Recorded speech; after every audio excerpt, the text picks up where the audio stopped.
teknik bagaimana bersikap kepada orang yang tidak menyenangkan kepada kita.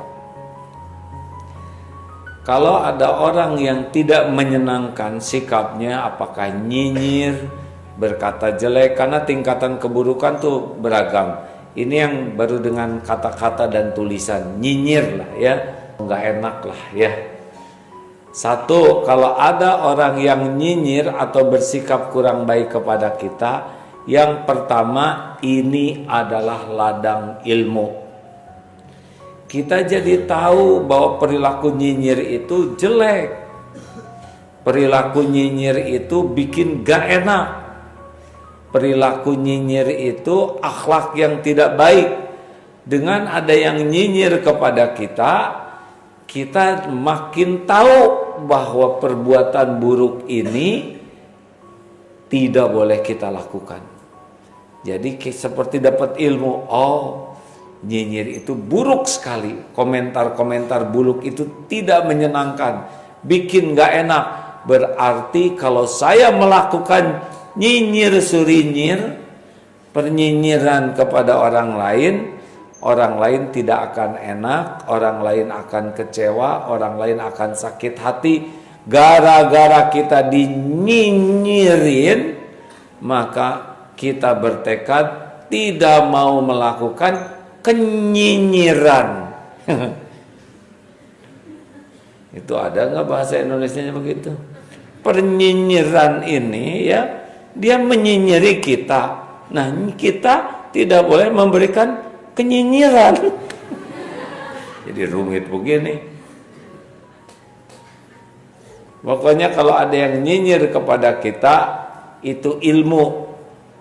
Kita tahu nyinyir itu buruk dan kita tidak mau melakukannya. Hal yang buruk itu tidak nyaman di dalam hati. Yang kedua, kalau ada yang melakukan nyinyir surinyir kepada kita, ini adalah ladang evaluasi diri. Jangan-jangan ini buah dari kenyinyiran kita kepada orang lain. Tanpa kita sadari, siapa tahu kita suka celetak-celetuk yang melukai hati orang, semuanya didengar oleh Allah, semuanya ada balasannya. Yang ketiga, ladang ujian.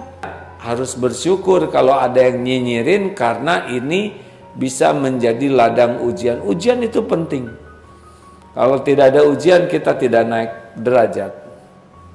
Selanjutnya ladang apa lagi? Ladang riadoh. Oh, kita udah terukur, latihan. Bagaimana menyikapi, saya baru segini nih, maka saya akan sikapi sikap buruk orang lain sebagai ladang mengamalkan ilmu yang ada. Karena kan ilmu tuh belum jadi apa-apa. Jadi apa-apanya tuh kalau ilmu tuh meningkatkan iman, ilmu itu meningkatkan amal. Apa artinya ilmu sholat kalau tidak sholat? Terakhir ladang amal. Dia ngomong jelek, kita amalnya apa? Kita maafkan, amal. Dia ngomong jelek, amal kita apa?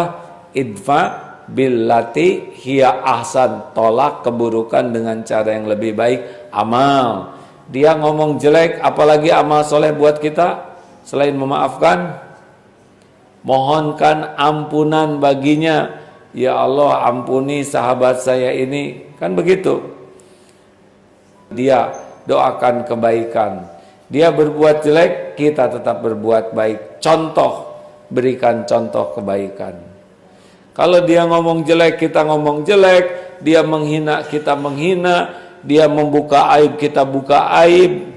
Kalau gitu, mau ngapain kita sekolah tinggi-tinggi kalau bisanya cuma meniru kejelekan orang lain? Mau apa kita belajar agama siang malam kalau ternyata bisanya cuma niru keburukan orang? Orang monyong, kita monyong, dia menghina, kita menghina. Nggak usah sekolah kalau cuma bisa kayak gitu. Belajar, dan belajar agama makin tinggi berarti makin kita tahu apa yang harus kita lakukan. Jangan mau diatur oleh keburukan orang lain. Jangan mau diatur oleh sikap buruk, perkataan buruk orang. Dia ngomong buruk, itu pilihannya. Sudah ada balasannya sendiri di sisi Allah.